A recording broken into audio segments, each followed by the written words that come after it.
Okay, so everyone, we are now ready for our next session, and after that, we will be taking a break. But right now, we'd like to welcome Megan Brooks and Michael Wishnie from the Yale Veterans Legal Services Clinic, and they're going to talk to us about shaping the narrative for our veteran clients and putting a whole case theory. We're super excited, so thank you, Megan and Mike. Thank you so much, Michelle. We are absolutely delighted to be here in this boot camp. Judge Allen is a very difficult act to follow. However, he did set up for us sort of one of the key, most critical things that we're going to try to impart to you all today. He was talking about when he gets briefs, sometimes it looks like they're written by two different people. That might mean that there's a lack of a unitary case theory.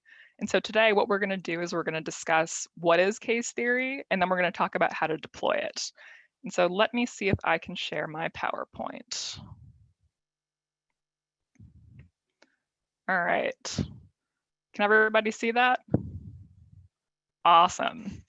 So my name is Megan Brooks. I am an attorney in the Veterans Legal Services Clinic at Yale Law School. With me is Mike Wishnie, who runs the clinic. And with that said, I will give it straight away to Mike to take it away. We'll go from case theory to narrative structure to some applications. We'll actually end up breaking out for a little bit. So you'll all be broken out into groups of three to four people. You'll be asked to develop your own little case theory, and then we'll come back together and we'll discuss. Awesome. Okay, thanks, Megan, and thanks to everyone who's organized this event. It's really great to be able to participate. This is my first time participating in the event, and that's exciting. I know it's not the first time it's been offered. So Megan and I are not in the same room. We're not in the same city, so please bear with us. Despite all the excellent tech support we're getting, we're the ones likely to fumble. So if something goes wrong, please be patient. So as Megan said, our goal is to introduce people to what I think of as one of the most foundational lawyering skills. We don't teach cross-examination or negotiations or appellate argument every semester, but one of the very few things that we teach every single semester is theory of the case or case theory. It's the North Star for almost all the lawyering I've done. So we want to try to introduce to you some of the concepts that we have found helpful in sorting through case theories. So to begin, what is case theory or theory of the case? It's the same term. They're just said both ways. What do we mean by that? Case theory is facts that you have, an explanation of facts that you lack. It's also the law that you know, and potentially an explanation of the law that's uncertain. It's what knits together in a single narrative arc everything you know about the case. So when lawyers talk, in my experience, they often talk about case theory. It's where art and science comes together. It requires a lawyer to do a fact investigation with your client and otherwise, and do your legal research and understand the legal standard at issue, that what aspects of the procedural posture are relevant, everything about the law, but to put those together and to settle on a narrative that you think is most likely to persuade the adjudicator. Might be a judge, might be members of a jury, but whoever's deciding the case. There's not a single right answer on case theory. We're talking about stories and storytelling. And so you can't go to Westlaw and do research and come back and say, the correct case theory for my client at this moment is X. But that doesn't mean that there aren't tools available to try to sort among potential case theories and deciding on the one that is most likely to achieve your client's purpose. A theory of the case is not static, it's dynamic. At the very beginning of a matter, you know certain facts and you know certain law. But as a matter moves forward, you may learn new facts. Some might be helpful, some might be unhelpful. You might learn them through the process of the litigation, through discovery, production of records, or otherwise. When I say the law is unsettled, along the way, the decision maker may make intermediate legal rulings, may dismiss some claims but allow others to go forward, may limit discovery in certain ways but allow other discovery to open up. The law of the case will develop as you go. And in light of new facts and new law, Lawyers will consistently return to their case theory and ask, is this still the case theory that is most likely to succeed for my client? Or do I need to change my case theory in light of what I now understand about the law and the facts? Lawyers can have more than one case theory, and often do. So in a brief, you might see alternative storylines threaded through, or in an oral argument, a presentation, an opening statement, or an appellate argument, you might hear multiple case theories, but they can't all come first. And so a lawyer still has to decide, what do I think is my most likely case, the case theory most likely to succeed? And that's going to come first in the brief. It's going to come first in your oral presentation. It's going to be the thing you return to when you're uncertain about innumerable tactical choices along the way. Do we make this motion? Do we make that objection? Do we fight about this or that? Often the answer is, well, what's your case theory? And will that tactical judgment advance or interfere with achieving your case theory? So, Megan, can you go to the next slide?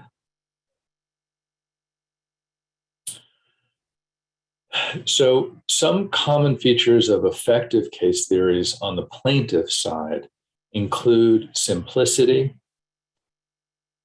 an emotional appeal that speaks to someone's heart, common sense, a kind of a fit between law and facts. On the defense side, it's often the opposite. A case theory like, this is really complex, stay out of it, judge, it's too complex, it's really nuanced, you couldn't possibly wade in. Or there's no emotion here. There's nothing. It's just kind of bloodless technical work. That's often a case theory that works better on the defendant's side. In a VA benefits practice, we're effectively on the plaintiff's side, except in the rare case where the VA might appeal. So we're often looking for a simple, intelligible case theory that speaks to the heart as well. As I said, the case theory needs to take account of the law as you have it and as it becomes clarified as you progress through litigation. Sometimes a case theory will think ahead to appeal. You may want to make sure you have a case theory that lends itself to generating appellate issues, if that's what your client needs, or that minimizes appellate issues, if that's where you're going. Let's go to the next slide. Okay, so one tool that I have found useful in my career in sorting through which case theory to make a primary case theory at a given moment in a case comes from narrative theory, actually. And there may be some English majors or some complet majors on the line, and this may be familiar to you. If so, it's probably also a massive oversimplification of something much more sophisticated, and for that, I apologize. But let me summarize it briefly. An enormous amount of fiction, poetry, drama in Western traditions and kind of Western civilizations follows a similar structure. Not everything, will not account for every single poem ever written, of course, in the Western tradition, but this is a structure that is deeply familiar and is visible in countless works of storytelling. Again, fiction, poetry, drama. And as a result, for those decision makers who are raised in a Western tradition, who are educated in a Western tradition, it's going to resonate almost at a subconscious level. It's going to feel familiar. So here's the basic structure. You might imagine a play. So you're sitting in the audience and the curtain rises. And there's something that's some sort of steady state. Imagine a village.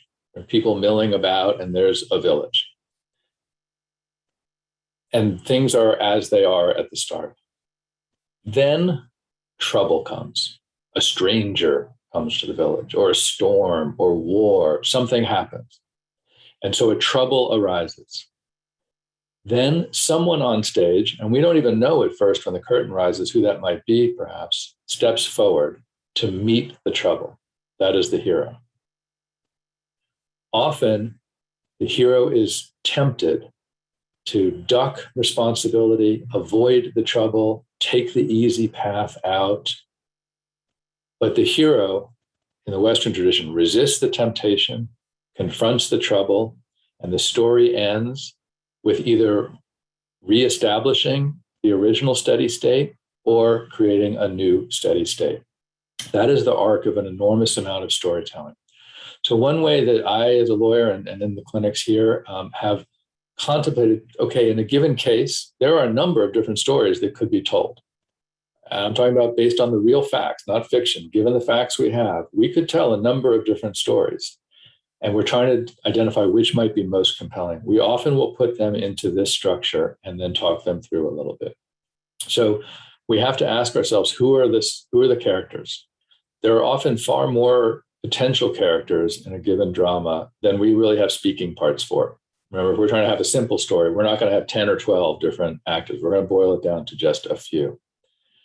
And it's up to the lawyer to essentially cast that drama and from among plausible actors, tell a story that begins with a steady state, trouble emerges, the hero arises to confront it, the hero resists the temptation, and then resolves the trouble and establishes either a new or the former steady state. So a couple of pro tips, and then we're going to turn to applying this to look at some text from the government, some VA briefs, and see what case theories they might be advancing and how we might see them in this structure. So first, in lawyers' stories, the hero is almost always the decision maker, the judge or the jury. So we almost always try to tell a story in which the hero is the decider. Now, we don't usually say it in our brief. We don't say, dear judge, you are the hero, of course. A little more sophisticated than that. But the story we tell often casts the judge as the hero. You are the one who must confront the trouble. You are the one who must deliver justice or remedy the wrong or make things right. The other side's arguments are often shuffled into the temptation. Yeah, you're tempted by what the VA is saying. You're tempted by the siren song of their arguments, but you are the hero who resists that temptation and actually confronts the trouble of a wounded veteran who will not be recognized for their service or whose illness, is acute and needs immediate or whatever the issue is. I'm not saying it's always that way, but often a lawyer will shunt the other side's argument into the temptation that the hero is drawn to, but the real hero resists. Okay, so let me, I hope I'm not doing this in the wrong place. I was going to give you one quick example before we turn to some text. So outside of the veterans context, think of closing arguments in a criminal trial. Is it okay if I do this right now, Megan? Yeah, okay. So closing arguments is certainly a place you're going to see case theory. So the prosecutor stands up and tells a story in which almost always it's the story of the crime. So the victim was working in the bodega. It was a rainy night. The defendant entered, brandished a handgun, said, give me all the cash in the register, took the cash and ran out. The time and the setting are the crime scene, which might be a couple of years ago now that it's time for trial. So 2 years ago, there was a rainy Tuesday night, and the story features the victim and the defendant. The criminal defense attorney may stand up and say to the jury, 2 weeks ago, you took an oath that you would not convict beyond a reasonable doubt. And over the last 2 weeks, we've had a trial, and you've heard all this evidence, and you might be tempted, as anyone would be, by all the things the prosecutor has sent on. And then the defense attorney goes on to tell a story that takes place in the last 2 weeks. And the key actors are the jurors. And the question is, are they going to resist the temptation to abandon their oath and, in fact, convict on other grounds? Totally different stories, different settings physically, different time, different speakers broadly. The criminal defense lawyer wants to tell a drama about what happened in the courtroom over the course of trial. The prosecutor wants to tell a drama about what happened at the crime scene. Both utterly valid. You wouldn't say those are fictitious. Those are both valid case theories, but I mention those to highlight just how different the same set of facts and the same law can give rise to, how different the case theories could be. So I hope that this will open up some possibility. I love the way Judge Allen talked about the need to knit the facts and law together. I don't disagree that reputation matters, but I think that we often confront questions in case theory about boldness. Are we willing to tell stories that judges may not want to hear? Are we willing to name race, class, gender, disability, dynamics in the courtroom that might make the judge uncomfortable, are willing to do things that might be a little bit out of the ordinary. And sometimes our case theories will take us there, but it's an assessment of what we think best achieves our client's objectives. So I'm going to stop there and pass it back to Meghan. Thank you, Mike. And with all of that, now let's do a little bit of application. Where better to start than with some opposition research? So this is a case that the clinic filed several years back. Mr. Conley Monk is a Vietnam-era combat vet. This case, some of you might know, it's the case that helped establish class actions, the CAVC tool, which Judge Allen was talking about a little bit. However, this is Mr. Monk's individual case. So after all the dust settled on the class action, we started moving up through actually getting his benefits granted. And so Mr. Monk had developed very severe PTSD from his combat experience in Vietnam, which led to misconduct, which led to an undesirable discharge, which is more or less the equivalent of an other than honorable discharge today. VA, when someone has an other than honorable, VA makes a determination as to whether that person is considered eligible for VA benefits or not. During the pendency of Mr. Monk's claim, he actually was granted a discharge upgrade by the Department of Defense. And so what VA did is there's a regulation that says that when the Department of Defense makes a discharge upgrade determination, that's binding. And so VA just looked at that regulation and they set the effective date. So the date to which Mr. Monk would receive back pay, his back compensation, to the date of his discharge upgrade. We disagreed. We said it should be the date of the initial claim because there's evidence in the record to show that Mr. Monk should be considered a veteran for VA purposes, even without the discharge upgrade. Here's the VA's response. So we start with the issue presented, right? So here we have, honestly, a pretty straightforward start to the brief. There's not a lot of real sort of narrative technique here that we're seeing. Maybe it's a missed opportunity on VA's behalf. But the thing that I do want to point you to is the way that they frame the main issue in the case here. I've underlined affirm, right? So here the court is inviting the VA is inviting the court to agree with the board, right? Affirm is a choice. In our brief, we might have said something like, you know, whether the court should overturn, whether the court should find as error. We might invite the court to disagree with the board instead of agree as the VA did. It's really once we get to the statement of the facts that we start to see the case theory pop up, right? So right after that initial prefatory material, we're hit with this. And wow, boom, right? So VA comes right out the gate. They give his service dates, and then they say, during his military service, Mr. Monk was charged with numerous infractions, and then they list them all, right? Threatening to kill a sergeant, AWOL, willful disobedience, failing to wear his uniform, attempting to steal money. They look at the record and they say he was declared a deserter. This is a choice. This is a definite choice, right? They could have started anywhere. They could have started before his military service. They could have started in the present day. They chose to focus on Mr. Monk's misconduct. In our brief, we might have started with his combat experience. We might have started with the trauma he faced. We might have started with, the medical conditions he currently has that make his life so difficult. Instead, VA seems to be saying to the court, this is a bad dude. Are we sure that he deserves this earlier effective date? Are we even sure he deserves the benefit? VA is playing with emotion a little bit here, just in this statement of facts. Finally, we get to the summary of the argument. So the facts go on for some pages. Here, what's super interesting is this is the top of page 8. We see here, the court should affirm the December 20th, 2018 board decision because appellant has not demonstrated reversible error, right? It's simple. The VA is telling the court, you have one job, you have to decide if the board has committed reversible error or not. That's all you have to do here. It's a fairly high standard. You have a fairly simple task.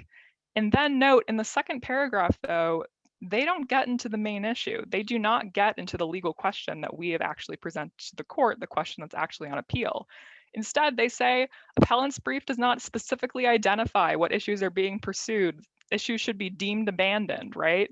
The VA is drawing attention not to the legal arguments, not to the heart of the issue, but they're trying to sort of cast doubt on who these lawyers are, who are these people, and honestly, the court knows that they're law students, right? The court knows that they are you. The VA seems to be saying to the court, you know, you don't have to pay attention to these people. They don't know what you're talking about. You shouldn't credit their arguments. They didn't even state a valid claim. It's actually not until the bottom of page 9, so several paragraphs later, where here at the top, we see the actual heart of the case. But then note this footnote, right? They're digging in even further. It is worth noting the court's frustrations in the past with the maddening absurdities that result when the public must pay for extensive litigation over a relatively paltry sum of money. Right? That is whoa, that is a case theory. Like the VA is coming out swinging. They're telling the court, not only did these law students fail to state a claim or fail to state an appellate ground clearly, they're wasting your time. And then they point to the lengthy history in this case, right? They point here and they say, are you really gonna give them that time? Are you gonna let them waste your time, or are you going to do the simple task that's been assigned to you? Are you simply going to find that the board did not commit reversible error? And so we might say that the government's theory of the case in Monk looks something like this. This court reviews board decisions for reversible error only. It need not and should not credit the appellant's lawyer's underdeveloped and unsupported theory that the plain text of a regulation setting the effective date for compensation as the date of the discharge upgrade application doesn't mean what it says. We might think of that as their primary case theory, right? And like that doesn't actually get into legal argument. It's not about the technicality of the regulation. It's not about, you know, section G as opposed to section B. It's really sort of this narrative section that's following that framework that Mike set up earlier, right? Steady state, the board is dutifully applying the law. Trouble, these law students, you know, with their academic legal theories show up at the court and bring this absurd, you know, analysis of a regulation. The hero is the Veterans Court. The temptation is falling to the law student's theory. Maybe there's some additional stuff in there about, you know, the court shouldn't fall to the temptation of awarding compensation to Mr. Monk.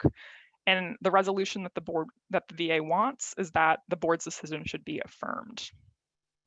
And so with that, we're actually going to turn it to you.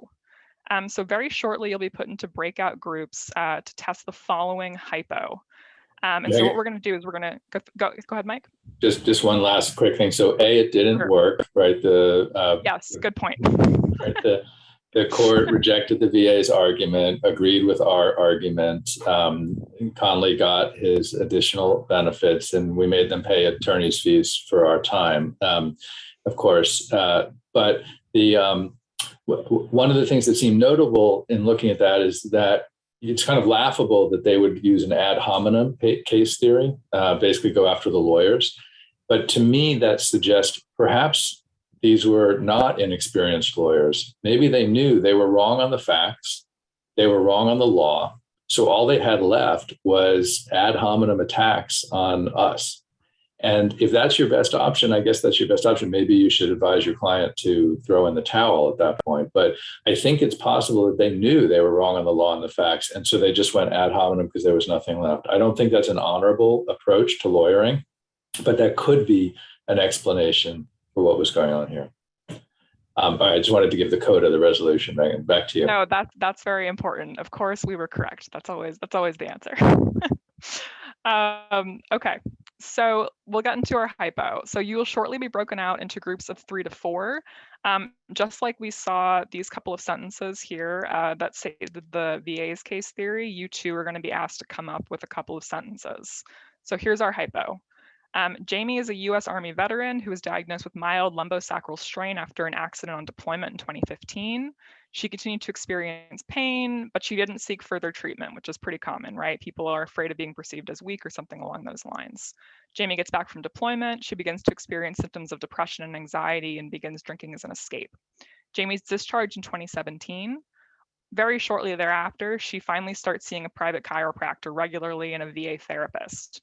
In March 2019, 2 years after discharge, she files an initial claim for back pain and for depression and anxiety with alcohol use disorder.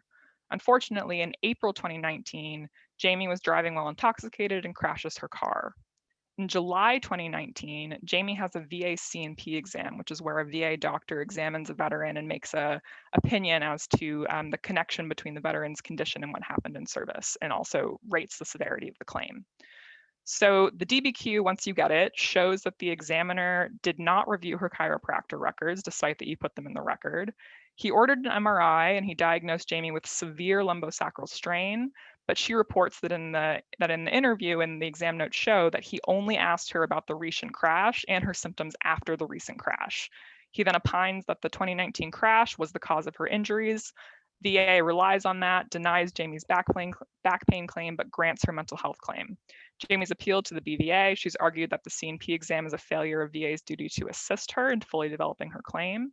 She loses. You're now on appeal at the CABC. So here's what we'd like you to do. We're going to break you out. You're going to take about 15 minutes. The groups should be numbered.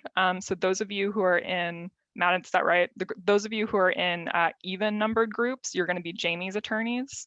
Those of you who are in odd numbered groups, you're going to be the VA's attorneys. And before the 15 minutes is up, so like as you start to get that second countdown, please shoot both Mike and me, so to our Yale email addresses, please shoot us an email with your 2 sentences. After that, we'll pick a couple and we'll discuss them and sort of go into the different case theories that y'all come up with. And so Matt, we're ready for breakouts whenever you're ready.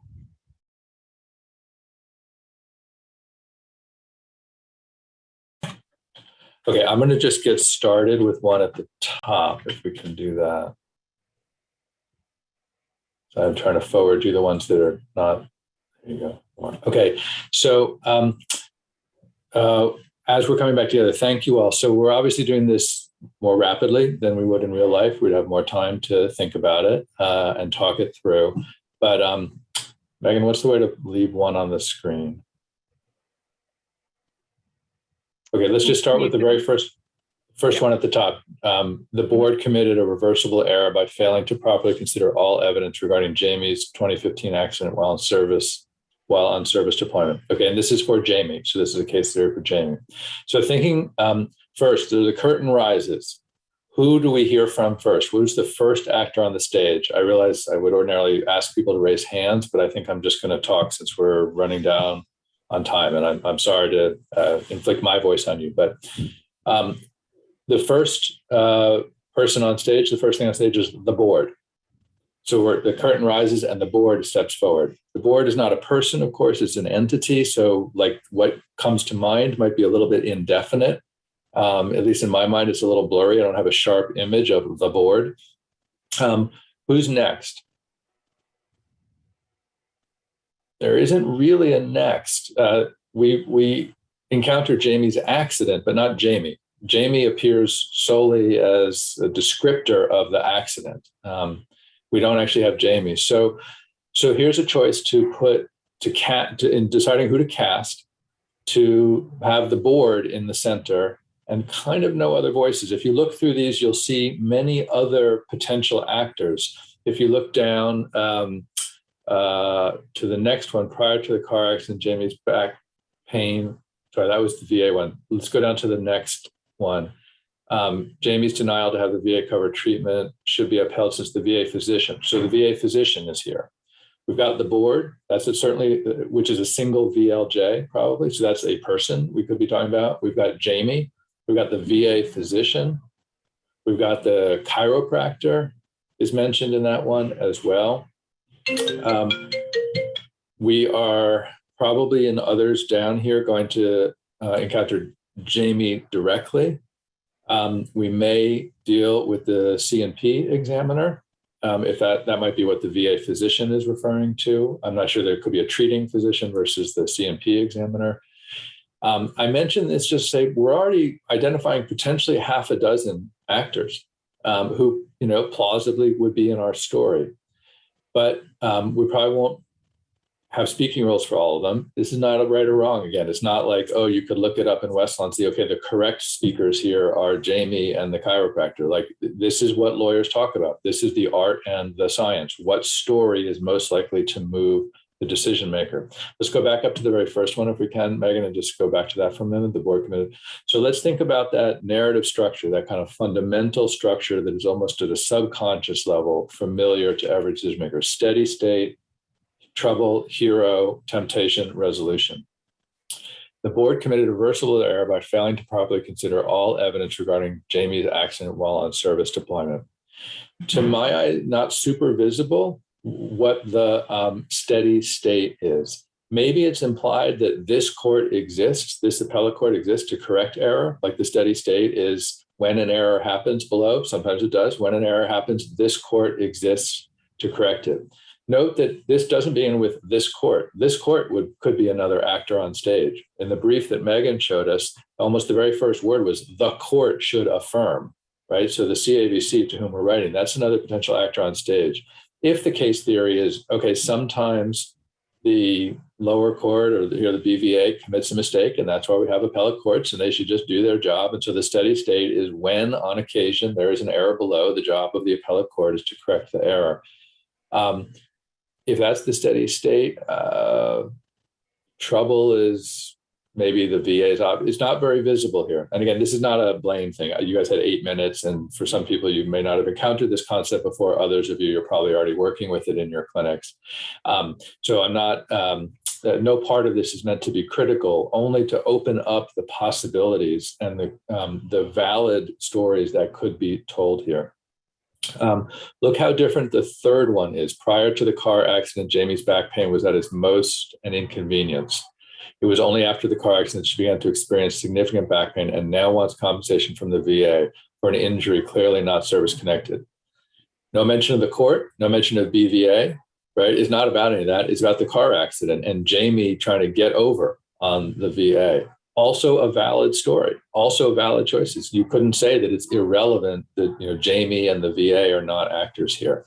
Now for the VA's story, this does kind of not account for the BVA and the court, but maybe that's their best story. And so here the steady state is, I suppose, veterans who are injured get compensated and those who are trying to commit fraud don't. That's the steady state. And maybe the temptation is, oh, poor Jamie, Jamie's injured. The natural human emotion is to want to help. That's the temptation.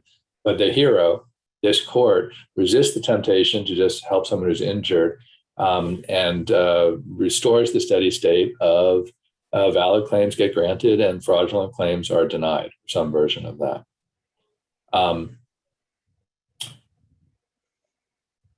One could, I think, imagine a case theory for the VA like what Meghan drew out of the Monk one, which is about the lawyers. Now, the lawyers haven't featured here. Remember, we just looked at one where the VA's whole case theory was, judge, everyone's doing their job except these students are the trouble. And don't be tempted by their, emotional arguments or whatever. They are the trouble.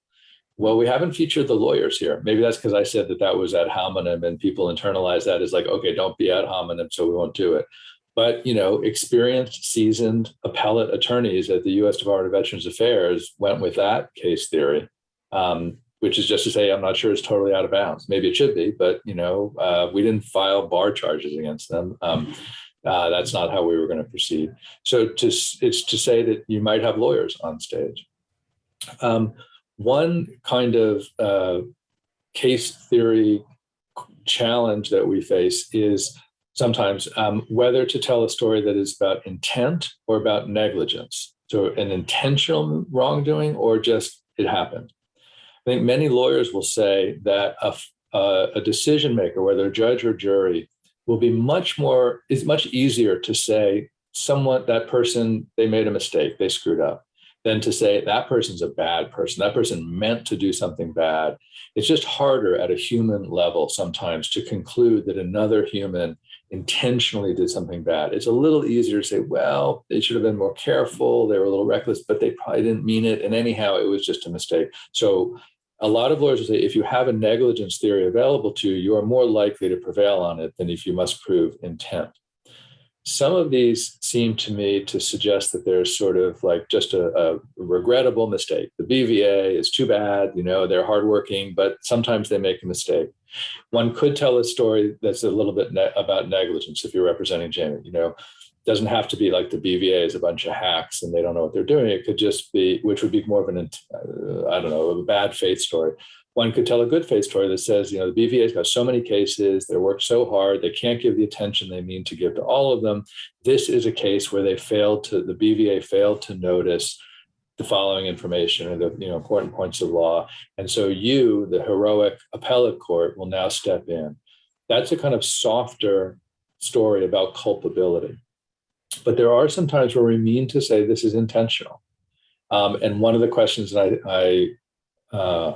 I mentioned earlier that we often ask ourselves, where is race in this story? Where is gender in this story? Where is disability in this story? Where are other forms of identity that may well be operating and motivating outcomes and shaping the experiences of our clients and the decision makers and all of us, of course. And at some level, people might think, well, that's just going to make everyone uncomfortable to say race out loud or say gender out loud or something else. But we too tend to ask ourselves which story more fully captures the experience of our clients. And if we won't tell these stories, who will? And is it really so certain that it will make people so uncomfortable that they'll throw up their hands and walk away? Which is not to say that we inevitably go to a story that necessarily centers race or gender or disability or so forth, but we also do try to talk about it out loud and explicitly. And if we decline to make that part of our story, even we want to do so purposefully. That is not just reflexively, because it makes us uncomfortable or we think it might make the decision maker uncomfortable. I haven't been able to read through all of these. So I don't see whether we didn't give you information on personal identity characteristics, particularly in the write-up. So you wouldn't have had that as a formal option. But of course, when we work with our clients, we tend to have some of that information. We do tend to know something about that. Okay, so coming back again, and then I'm going to pass it to you, Meghan, to kind of wrap up because I know we're coming in. In our experience, thinking about case theory drives almost every decision in the case. What arguments come first, what facts get told in more detail, what claims come first, how we approach motions if we're in motion practice, which evidence is most central, which experts, and so on. It comes back to case theory. Our case theories are dynamic. What we know at the start of the case is typically less than we know later in the case, so we must take account of new facts, new law. Sometimes we have to explain the absence of fact. Why is that record missing? Why isn't there a diagnosis closer in time to an event? We might have to account for the absence of facts too. But a story that we can tell that's simple, emotionally compelling, intelligible, and that casts the decision maker as the hero, that advances a plausible steady state and trouble, and kind of maybe sidelines the VA's arguments to the temptations, tends to be what we find most effective.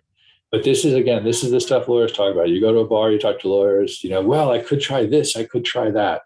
It's all open, it's all possible. These are not off limits, and no one can tell you that the only way to write a case theory in Jamie's case is to center the court or center the BVA or center the CNP examiner or center Jamie or center, any number of other things.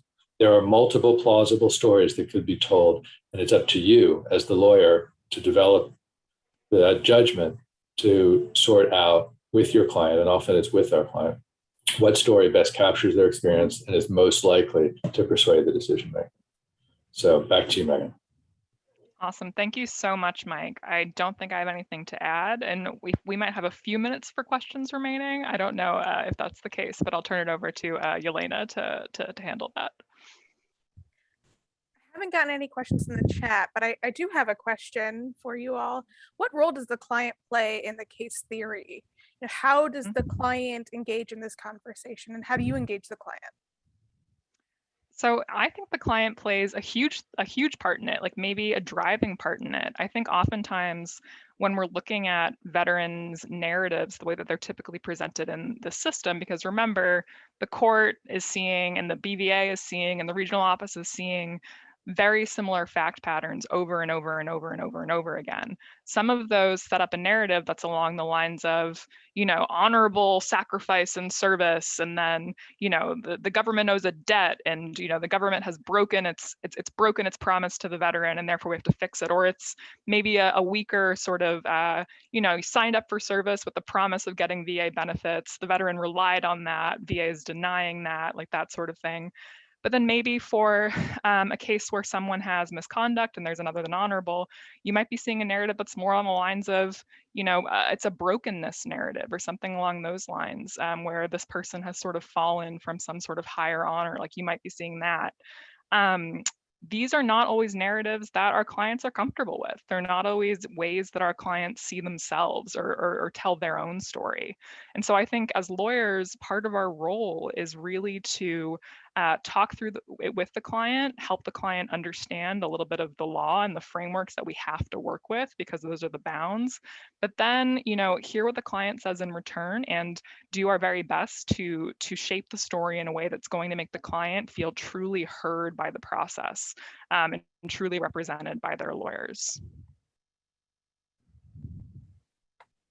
I have one more question from an audience member. How do you process opposing counsel's choice to use ad hominem attacks? How do you move forward after that brief in your response? Or your I'll let brief? Mike take that one. That was before my time. It's not the only time I've experienced this. I'll be honest. It depends a little bit on the case and the posture and the decision maker. I don't have one form of response myself. I did see it ultimately as the government was flailing around like they had nothing. So I wasn't personally flustered by it. And I don't think when they threaten Rule 11 and bars sanctions and things, and I have had that experience, of course, the students are always like, well, at least it's not my bar license. Like Mike might lose his license, but I'm not barred yet, so I'm okay. But I think sometimes it in my experience, it rarely is effective with judges. Judges don't like it. It usually will turn a judge against the advocate. You heard Judge Allen, if you're on earlier, talking about how lawyers' reputations tend to be things that judges themselves talk about. So it tends to be harmful. I'm speaking in generalities, but I think I don't tend to want to just totally ignore it. I don't think I have to always take the high road. Sometimes you got to get down, and roll up your sleeves in the gutter if that's where people are, I think.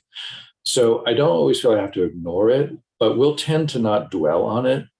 Maybe we'll drop a footnote and say something brief and maybe a little tart, or maybe a little dismissive, as opposed to totally ignoring it. But we tend not to go back at them. But I also will make a mental note, just like Judge Allen was saying, the judges do about that lawyer. And the next time we have a case with that lawyer, I kind of start all cases presuming professionalism. We disagree, but we're civil. But next time around, that lawyer might not get that same presumption from me. And so I might go in more on guard and more careful to be ready to, cut them less slack. They need an extension, they need this, they need that, suddenly they're rushing back. Yeah, sorry. You're not going to act civilly. We're not going to do you the courtesies that you might otherwise expect.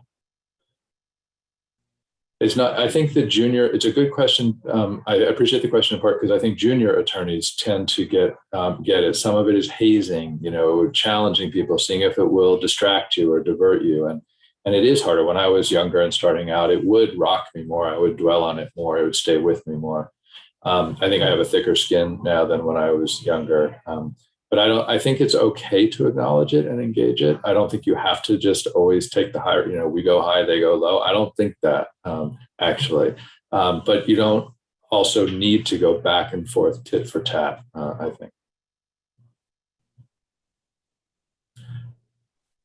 Okay, I'm afraid I have to run. I can hear students outside my door. They want to talk about case theory and a new case. So thank you so much, Hillary, Elena, Matt, Michelle, everybody who's organized today. It's really great to be with you. I'm sorry we don't have more time, but this has been terrific. Thanks, Mike, and thanks, Meghan. Thank you all so much, and I can't wait to see what the rest of the presentations have to say.